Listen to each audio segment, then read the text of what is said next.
చరితతో కాసేపుకి స్వాగతం. ఇవాళ మనము డాక్టర్ అనంతలక్ష్మి గారిని అడిగి సంక్రాంతి గురించి తన విశిష్టత గురించి తెలుసుకుందాం. నమస్తే అండి. నమస్తే తల్లి.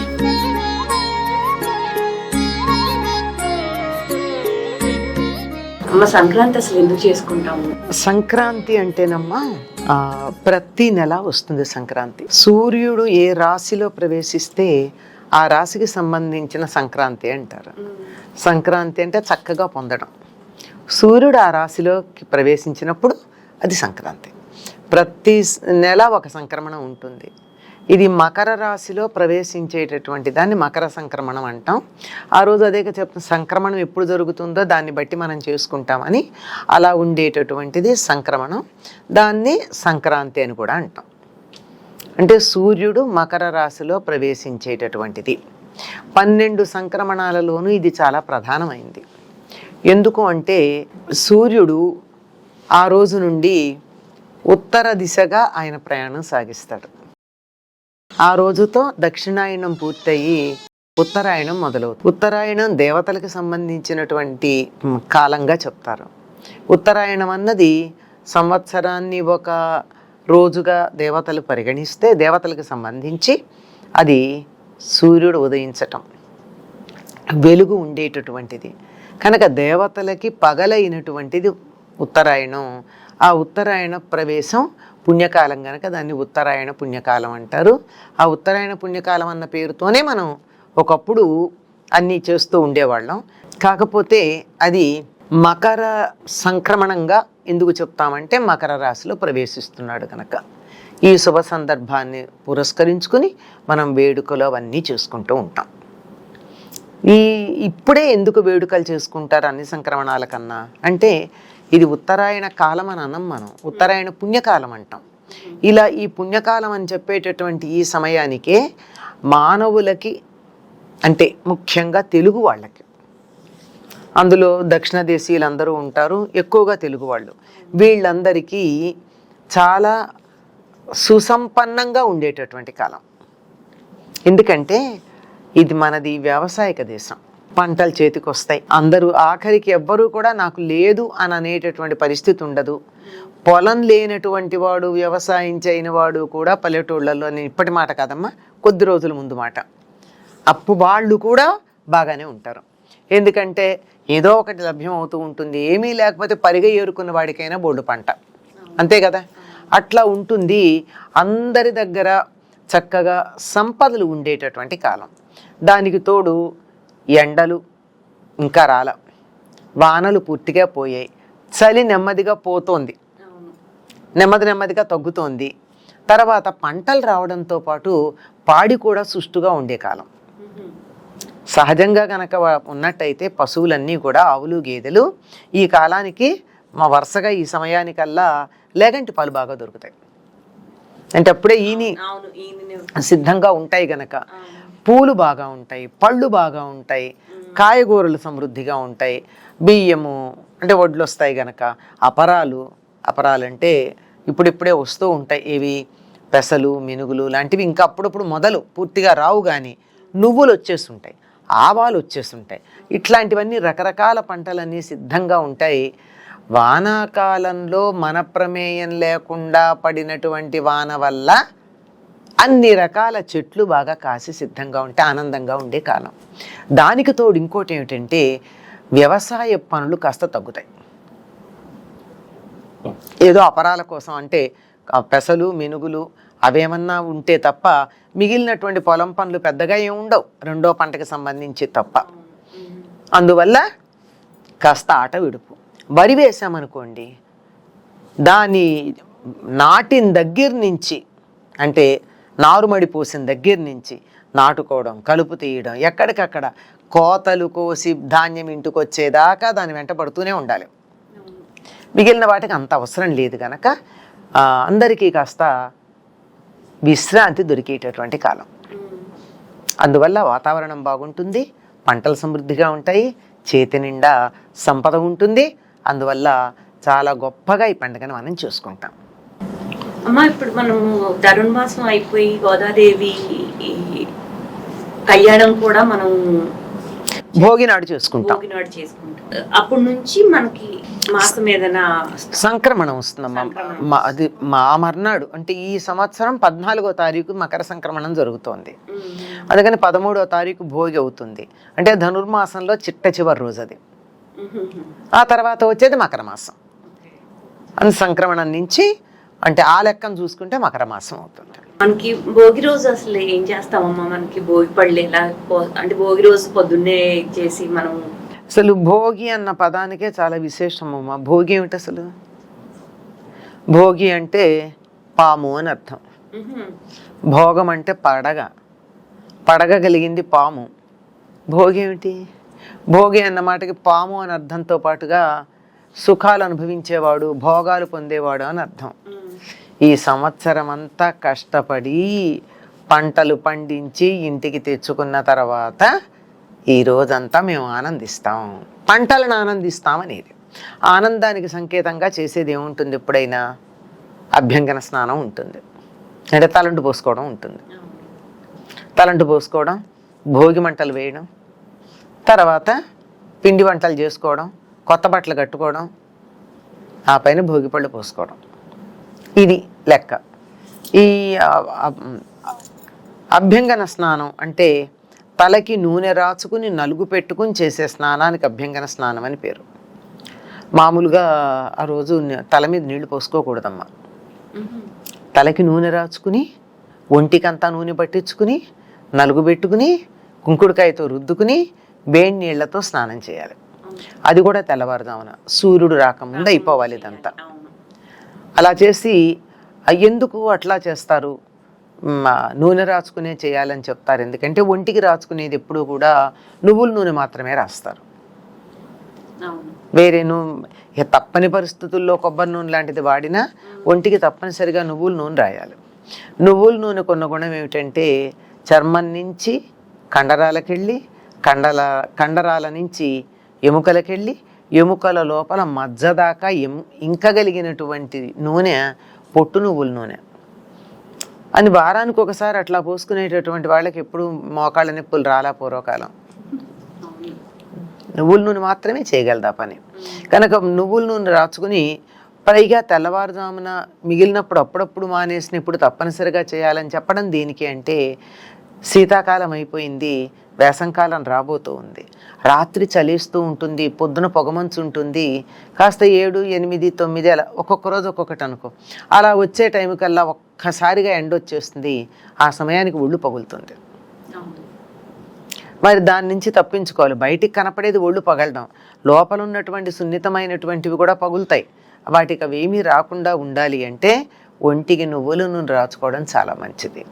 రాబోయేటటువంటి ఎండలని తట్టుకోగలిగినటువంటి స్థితి చర్మానికి, శరీరానికి కలుగుతుంది నువ్వుల నూనెతో స్నానం చేసినట్టయితే. దీనికి ఏమని చెప్తారంటే మామూలుగా అట్లా చెప్తే ఆరోగ్యం అంటే ఎవరు చేస్తారు? పోదు, నాకేం పగలదు, నేను బాగానే ఉన్నాను, ఇట్లా మాట్లాడతారు. అందుకని ఏమన్నారు, రేపు మకర సంక్రమణం కదా, మకర రాశికి అధిపతి శని కదా, శనికి ఇష్టమైనటువంటివి నువ్వులు కదా, కనుక నువ్వుల నూనెతో ఒళ్ళు రుద్దుకున్నట్టయితే శని సంతోషిస్తాడు అని అలా వంక చెప్తారు. అంటే ఏదో ఒకటి అలా చెప్పకపోతే మనం చెయ్యం. అందులో వాస్తవం కూడా, ఇందులో అబద్ధం కూడా ఏం లేదు. మకర రాశికి అధిపతి శని, అందుకే ఈ సంక్రాంతి నాడు చాలా వరకు నువ్వులు పంచుకుంటూ ఉంటారు. మనకి తక్కువ కానీ మహారాష్ట్రకు వెళ్ళినట్టయితే తప్పనిసరిగా తిల్ కాకే మీఠా బోల్ అంటారు. గుడ్ కాకే మీఠా బోల్ అంటే బెల్లం తిని తీయగా మాట్లాడు అని. ఆ బెల్లం తీపి దాంతో పాటు తిల్ పెడతారు. తిల్ అంటే నువ్వులు. ఆ నువ్వులతో ఉన్నటువంటి నువ్వుండలు కానీ జీళ్ళు కానీ ఇట్లాంటివి తయారు చేసి అవి తీసుకొచ్చి ఇచ్చి ఒకళ్ళకోళ్ళు పంచుకుంటూ ఉంటారన్నమాట. కనుక నువ్వులకి ప్రాధాన్యం ఉంది. ఎందుకంటే శరీరానికి కావలసినటువంటి ఉష్ణాన్ని కలిగిస్తాయి నువ్వులు. అన్ని రకాలైనటువంటి అనేక రకాలైనటువంటి ప్రయోజనాలు ఉన్నాయి నువ్వుల వల్ల. అవన్నీ చక్కగా ఉంటాయన్నమాట. అంచేత నువ్వుల నూనెతో స్నానం చేయాలి. చేసిన తర్వాత కొత్త బట్టలు కట్టుకుంటారు. సంక్రాంతి నాడు పెద్దగా కట్టుకుంటారు లేదో తెలియదు, భోగి నాడు మాత్రం తప్పనిసరిగా కొత్త బట్టలు కట్టుకోవడం, ఆ తర్వాత చక్కగా భోగి పళ్ళు పోసుకోవడం, ఇవన్నీ ఉంటాయి. అసలు భోగి పళ్ళు ఎందుకు పోస్తారమ్మా? భోగినాడు పోసేవి గనక భోగి పళ్ళు అన్నారు వాటిని. అంచేత దానికి కూడా ఏదో ఉందమ్మా. వారికి పేరు పెట్టడానికి భోగి పళ్ళని పెట్టినా భోగినాడు పోస్తున్నారనే ఉద్దేశంతో అందులో ఉండవలసినవి ఏమిటంటే రేగుపళ్ళు. అప్పుడు సీజన్ రేగుపళ్ళు సీజన్ కాబట్టి సీజన్ అని కాదు, అసలు దానికి ఒక ప్రత్యేకత ఉంది. ఇనప పాత్రలు పూర్వం ఇందులో పోసేవారు, అడ్డ తవ్వ కొంచెం అని ఉండేవి. వాటిల్లో ఇనప పాత్రలు అప్పుడు డబ్బులు కూడా వేయమనేవారు. ఏం డబ్బులు వేసేవాళ్ళు? ఏమీ వేసేవాళ్ళు కాదు, దమిడీలు వేసేవారు. అంటే రాగివి కానీ కానీ దమిడి కానీ వేసేవాళ్ళు. అంటే రాగి అక్కడ ప్రాధాన్యం. ఏది అందుబాటులో అది ఉంటుంది. ఇప్పుడు రాగి పాత్ర తెచ్చి వేయి అంటే వేయలేరు, రాగి ఉద్ధరణ తీసుకురా అంటే దొరకదు. అంచేత ముందర రాగి కాన్లు, ఇనప పాత్ర, రాగి కొంత అందులో, ఆ పైన రేగుపళ్ళు. ఈ మూడు గనక ఉన్నట్టయితే ఈ మూడింటి కలయిక వల్ల చాలా మంచి శక్తి ఉద్భవిస్తుందట. అందుకని వాటిల్లో కలపడానికి కాస్త పెసలు కానీ నానబెట్టిన శనగలు కానీ పూల రెక్కలు కానీ కలిపినా ప్రధానంగా ఉండేవి ఏమిటి అంటే రేగుపళ్ళు, తర్వాత లోపల ఉండేటటువంటి రాగి కానులు ఉన్నటువంటిది ఇనప పాత్ర. ఈ మూడింటి కలయిక వల్ల ఒక ప్రత్యేకమైనటువంటి విద్యుత్ శక్తి లాంటిది ఒకటి తయారవుతుందని, దానివల్ల దృష్టి దోషం లేకుండా పోతుందని చెప్పారు. రేగిపండు సూర్య సంబంధమైనటువంటిది. అది తల మీద ఇలా వేసినప్పుడు మనకి తలకి ఇదవుతుంది అని చెప్పేసి అదే మంచి అదే అమ్మా. ఇనుమేమో శనికి సంబంధించింది, మకర రాశి వస్తుంది కదా, మకరం శనికి, ఇనుము మకరానికి సంబంధించినటువంటిది. తర్వాత లోహం ఈయనకి సంబంధించింది రాగి. ఈ మూడు కలిపి రేగి పండు, రాగి నాణెం, ఇనప పాత్ర, ఈ మూడింటి కలయిక వల్ల చక్కని విద్యుత్తు కలిగి తద్వారా దృష్టి దోషం పోతుంది. దాన్ని తల చుట్టూతో ఇట్లా తిప్పి అలా తల మీద పోసినట్టయితే అలా కిందకి కారిపోతున్నప్పుడు దాంతోపాటుగా ఆ దృష్టి దోషం లాంటిదంతా పోతుంది అని పోస్తారమ్మా. ఇప్పుడేమో మనం నికెల్ నాణ్యాలు వేస్తున్నాం. ఆ నికెల్ నాణ్యాల బదులు చిన్న చిన్నవి రాగివి ఏమన్నా ఉంటే అవి వేస్తే మంచిది. ఇప్పుడు ఏ వయసు నుంచి ఏ వయసు వరకు పోయొచ్చమ్మా భోగిపళ్ళు? ఏ వయసు వరకన్నా పోయొచ్చమ్మా. 90 ఏళ్ల తల్లి ఉంటే 70 ఏళ్ల కొడుకుని పిలిచి చంటాండి పిల్లమ్మ ఇది పోస్తాను, భోగిపళ్ళు పోస్తాను అంటుంది.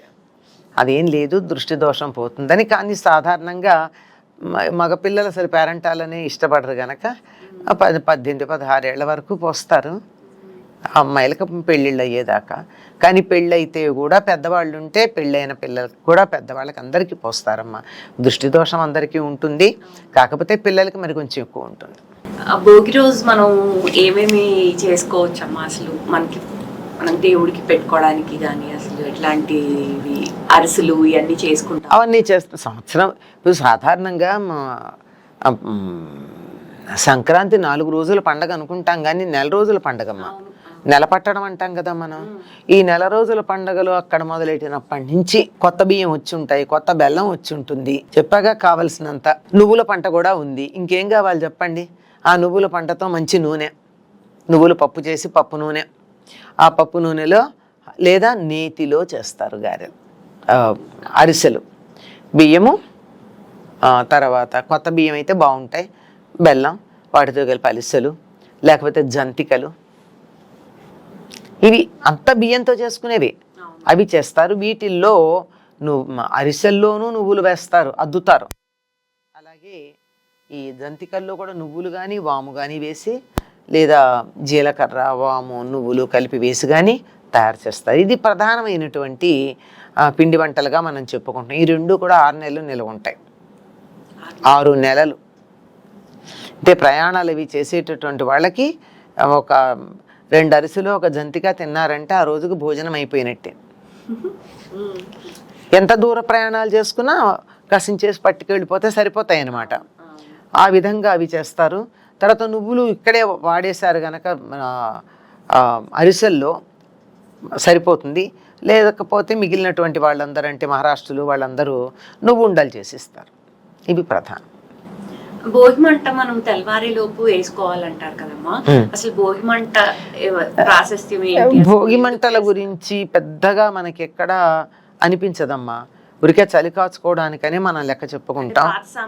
పాత సామాన్లను అందులో పడేయడం. ఏ పండగ ప్రధానంగా చూసుకుంటే ఒక ప్రాంతం వాళ్ళు ఆ పండగకి వాటిని ప్రధానంగా ఇల్లు శుభ్రాలు చేసుకోవడం ఉంటుంది. ఆ శుభ్రం చేసినప్పుడు చెత్త అంతా తీసి కాల్చేయడం, ఆ చుట్టూతా తెల్లారుజామున లేచి చలియకుండా దాని చుట్టూతా కూర్చోవటం అని చెప్తున్నాం మనం. కానీ దానికి ఉత్తర దేశీయులు ఏం చెప్తారంటే అది యజ్ఞంలో భాగంగా చెప్తారు.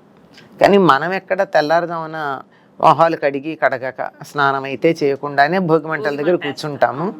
కనుక అది హోమంలో భాగం అంటే కొంచెం ఆలోచించాల్సిందే, కాదని అనిపిస్తుంది నాకు. కానీ వాళ్ళు అలా చెప్తారు. ఇంతకన్నా పెద్ద కారణం ఏం లేదమ్మా.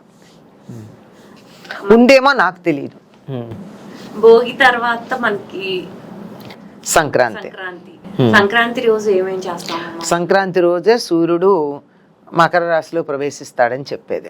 ఆ రోజు సంప్రదాయ కుటుంబాల వారు పెద్దలకు పెట్టుకుంటారమ్మా. ఎందుకు పెడతారు పెద్దలకి? ఎందుకంటే దక్షిణాయనం అయిపోయి ఉత్తరాయణం రాబోతోంది. దక్షిణాయనమేమో పితృదేవతలకు సంబంధించిన కాలం, ఉత్తరాయణమేమో దేవతలకు సంబంధించిన కాలం. ఇప్పుడు దక్షిణాయనం అయిపోతోంది గనక పితృదేవతలు వాళ్ళ స్థానానికి వాళ్ళు వెళుతూ ఉంటారు. అందుకని వాళ్ళకి తర్పణాలు ఇచ్చి మీరు వెళ్ళి మళ్ళీ రండి, మమ్మల్ని అనుగ్రహించండి అని. పితృదేవతల అనుగ్రహం లేకపోతే సంతానం ఉండదు, ఉన్న సంతానం బాగుండదు, కుటుంబం బాగుండదు. అందుకని వాళ్ళకి తర్పణాలు ఇస్తారు.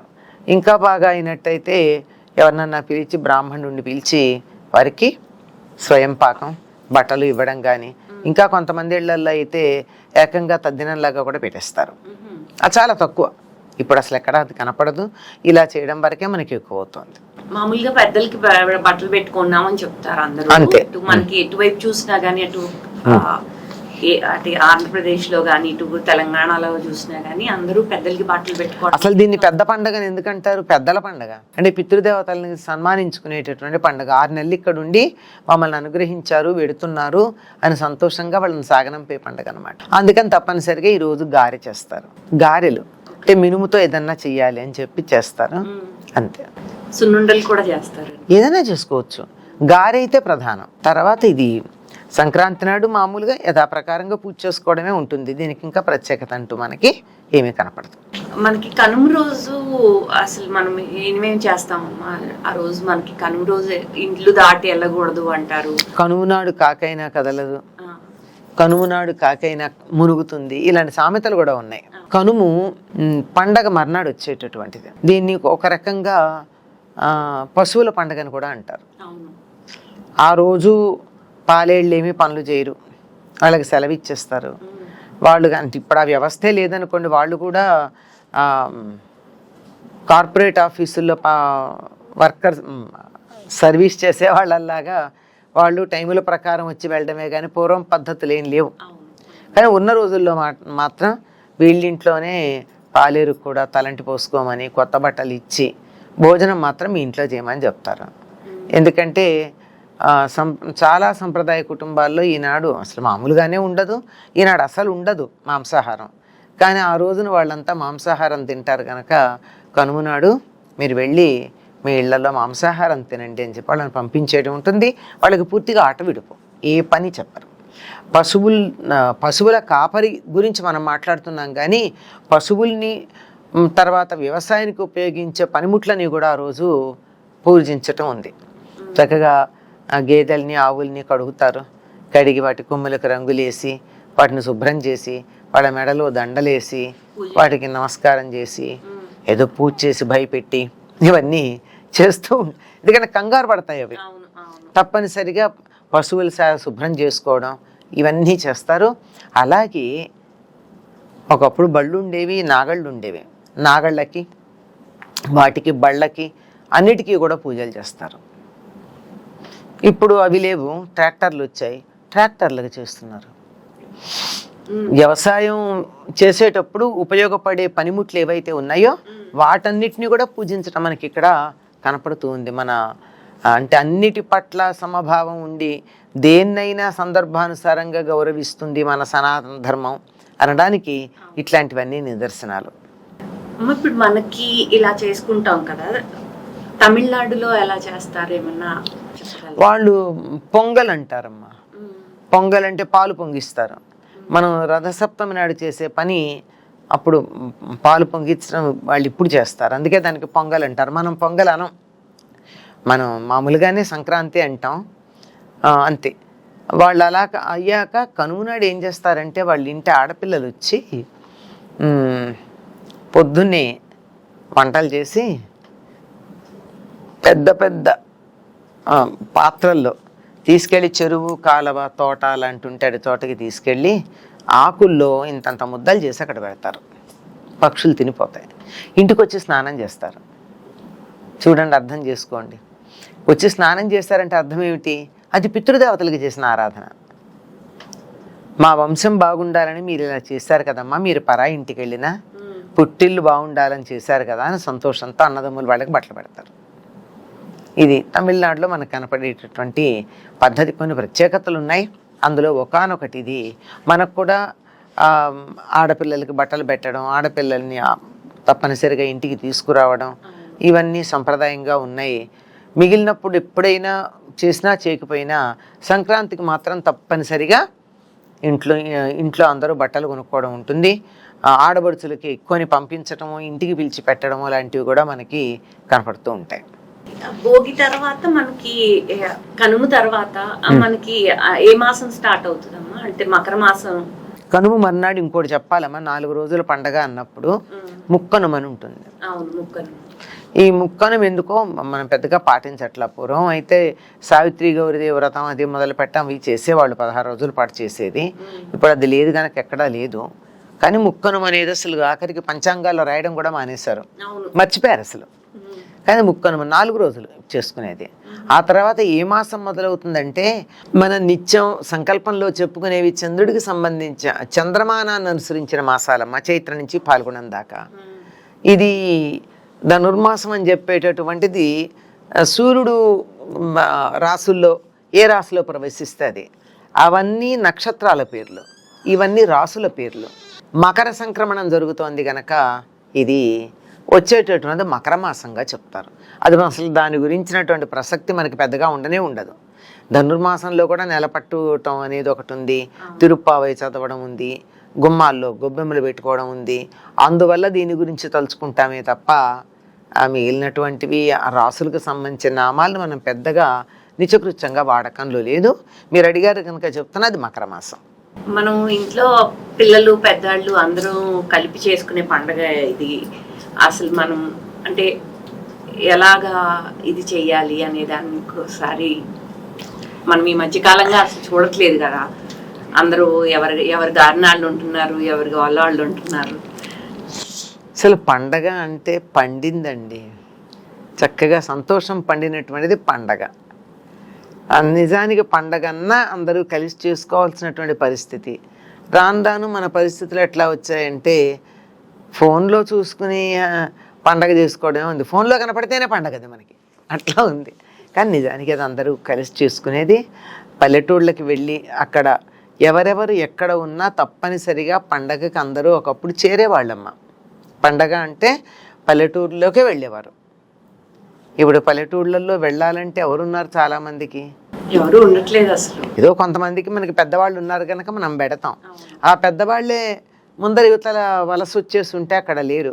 అందువల్ల ఏ స్నేహితులను బతిమాలుకుంటున్నారు ఈ మధ్య. మళ్ళీ పాత పద్ధతులు కావాలి, పాత ఆనందాలు పొందాలి, ఇవి విసిగెత్తిపోయాయి, ఇవి మాకు నచ్చట్లేదు, వీటిని ఆనందించి మాకు విరక్తి కలుగుతోంది అని అడుగుతుంటే ఎవరు ఉంటే వాళ్ళనే స్నేహితుల తాలూకు, బంధువుల తాలూకులు ఎవరైనా ఉంటే వెతుక్కుని పల్లెలకు వెడుతూ ఉన్నాం.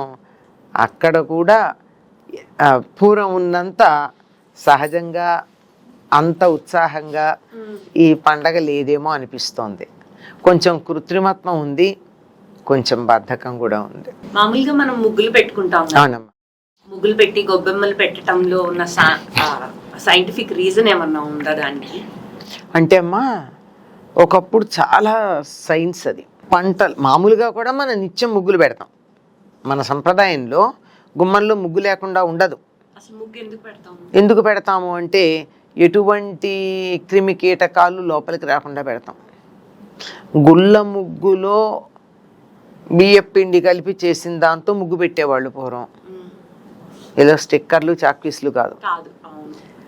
దానివల్ల ఏం జరుగుతుందంటే ఆవు పేడతో అంతకుముందు కళ్ళాపి జల్లించేవారు. దాని మీద గుళ్ళ ముగ్గుతో ముగ్గులు వేయడం ఉండేది. చూడ్డానికి చాలా అందంగా కనపడింది. అంతవరకేనా? కాదు.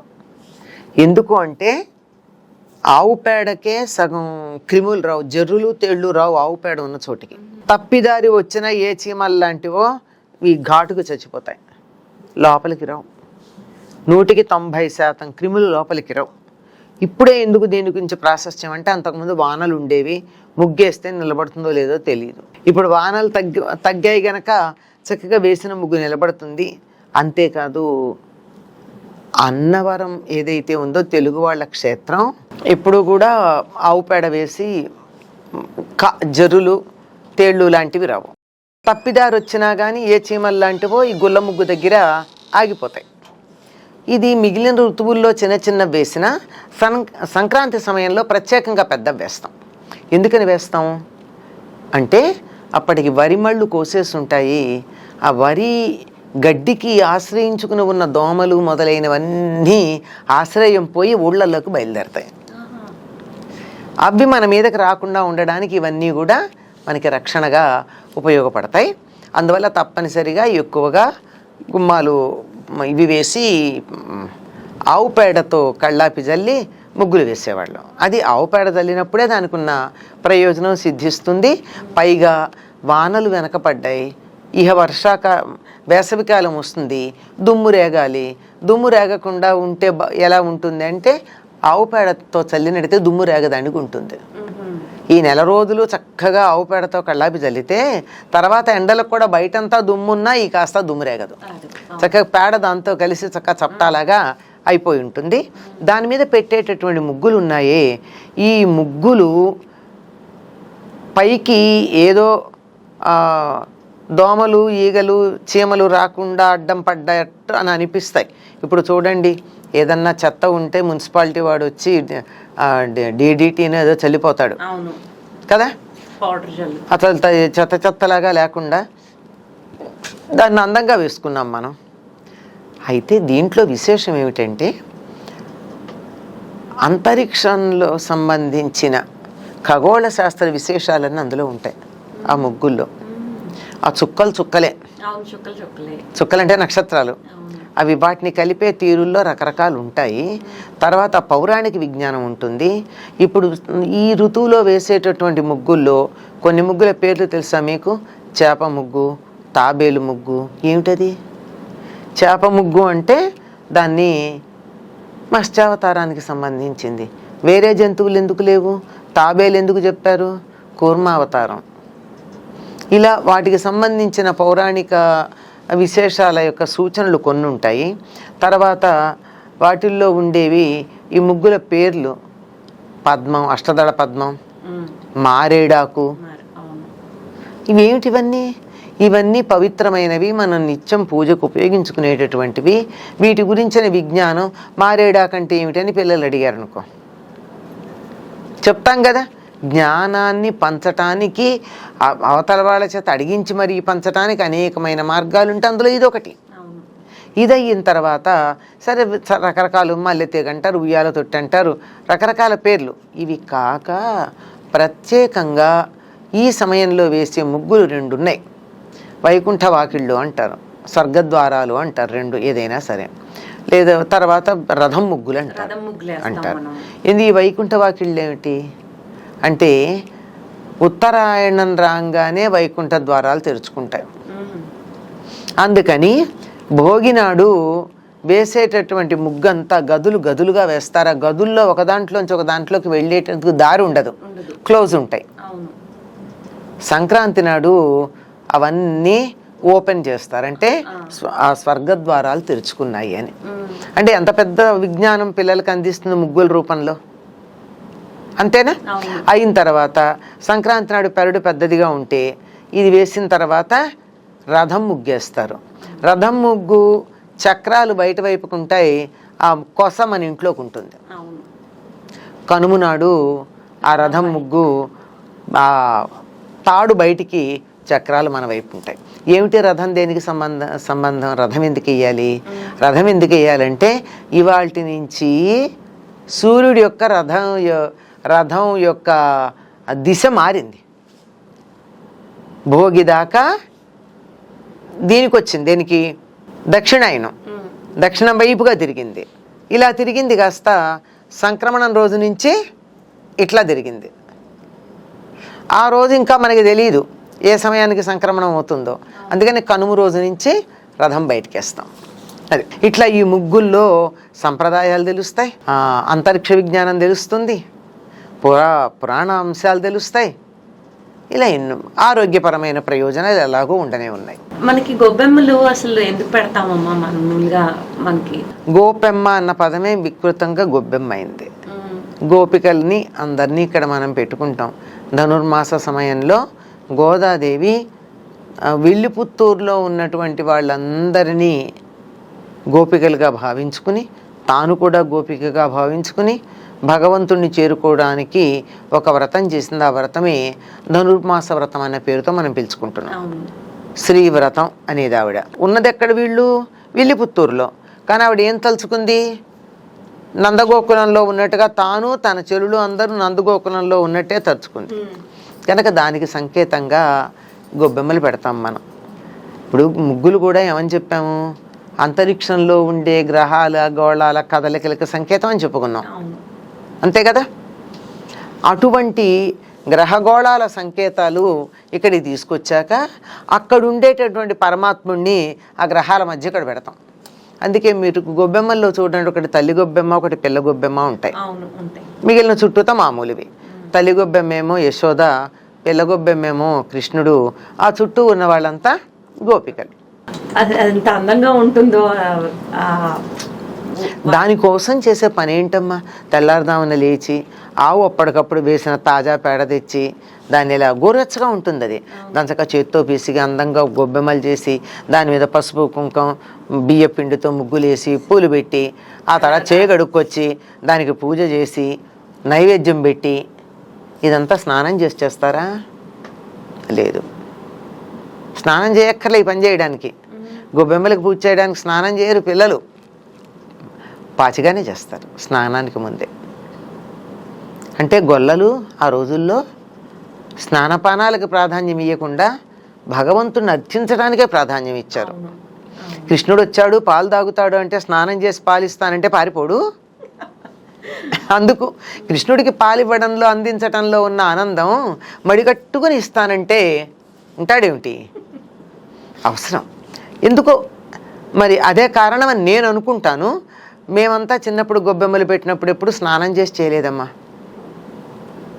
తెల్లారం చేసేసేవాళ్ళం. సూర్యుడు ఉదయించే లోపల గుమ్మంలోకి వెళ్ళిపోవాలి, గొబ్బెమ్మలన్నీ ముగ్గుల్లోకి వెళ్ళిపోవాలి.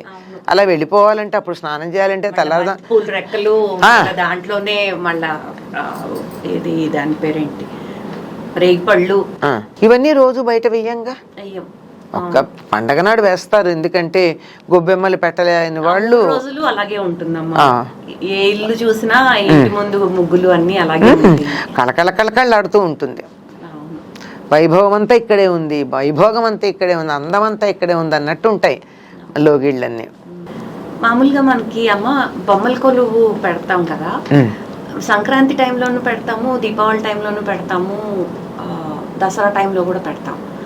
ఇది ఎప్పుడు పెడితే విశిష్టత ఉంటుంది దానికి? అమ్మ దీనికి కూడా వాళ్ళ యొక్క తీరిక, అక్కడున్న ఏ ప్రాంతంలో ఉన్నారో ఆ ప్రాంతంలో వాళ్ళ యొక్క పరిస్థితులను బట్టి పెడతారు. పెద్ద పండగ ఏది చేసుకుంటే అప్పుడు పెడతారమ్మా. తమిళనాడు అంతా ఇక్కడ పెడతారు, దసరాలకు పెడతారు. మహారాష్ట్రలు వాళ్ళునేమో దీపావళికి పెడతారు. ఇంకా కొంతమంది వినాయక చవితి ముందు పెడతారు. కొంతమంది ఒక సంప్రదాయానికి చెందిన కన్నడిగులు. మనం సంక్రాంతికి పెడతాం. ఎప్పుడు పెట్టినా ఏది మనం పెద్ద పండగగా భావించుకుంటామో ఆ సమయంలో పెడతామమ్మా. ప్రధానమైంది బొమ్మ అనే పదం బ్రహ్మ అనే పదానికి బ్రహ్మగారి కొలువు. ఈ ప్రపంచమంతా ఏమిటి? బ్రహ్మగారు తయారు చేసింది. బ్రహ్మగారు ఆయన చక్కగా సభాపతిగా కూర్చొని మనందరినీ తయారు చేసి మీరు ఇట్లా ఉండండి, మీరు ఇట్లా ఉండండి అంటే మనం ఉంటున్నాం. అటువంటి ఆ కొలువుని ఇక్కడ ప్రతీకగా ఒకటి పెట్టుకున్నాం మనం. ఇప్పుడు మాక్ పార్లమెంట్ లాంటివి చేస్తూ ఉంటారు కదా మన వాళ్ళు, అట్లా అన్నమాట. చేస్తూ మొత్తం సృష్టిలో ఉన్న సమస్తం అక్కడ ఉంటాయి. జంతువులు ఉంటాయి, పక్షులు ఉంటాయి, జలచరాలు ఉంటాయి, వృక్షాలు ఉంటాయి, మానవులు, దేవతలు అందరూ ఉంటారు కదా, అన్ని బొమ్మలు ఉంటాయి.